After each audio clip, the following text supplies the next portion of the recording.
sa ganitong bagay na lumawak ang iyong kaharian, lumawak ang inyong ari-arian, lumawak ang iyong lupain.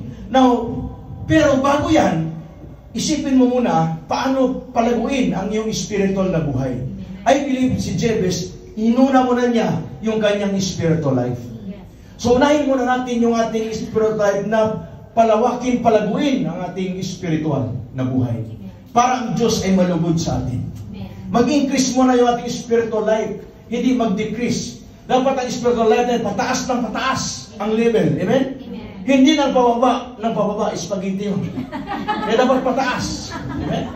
So, gusto natin na tumaas ang ating spiritual na buhay. Amen? Kanta ng spaghetti, di ba? Okay.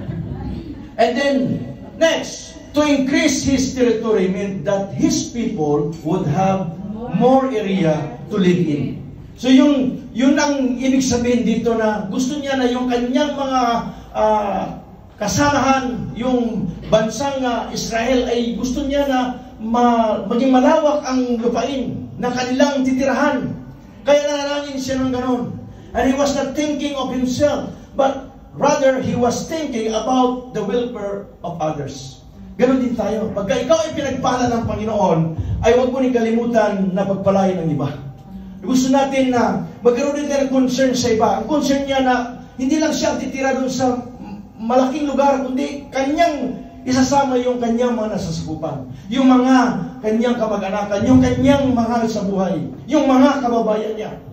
So gusto niya na lumawak yung prayer niya, palawakin mo, Panginoon, ang aking teritoryo. Now, some versions of the Bible say, enlarge my borders. Jabez did not want to be limited to what he wanted to do with his life. Therefore, he requested more space or physical land. Gusto niya lumaki ang kanyang lupain. Kayo, nanalangin ba kayo lupain nyo? Amen. O nanalangin kayo, Panginoon, 50 square meter lang punto ng bahay, okay na. At may kunting kubo, okay na din.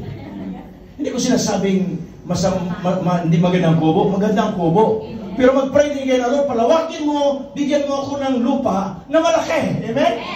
Na matitirahan ko pag ako'y nagpurgod. Na mayroong swimming pool. May bungalo na bahay. Amen? Amen? At may kubo doon sa tabi. Huwag mo tayo kubo. Pag doon tayo magtatambay, mag-ihaw-ihaw tayo doon. Masarap mas kubo ah. Masarap magtambay doon. Pag naalala, may pispan ka ba doon, magminit-minwit ka ng kunti. Diba? So mag-relax ka rin sa inyo.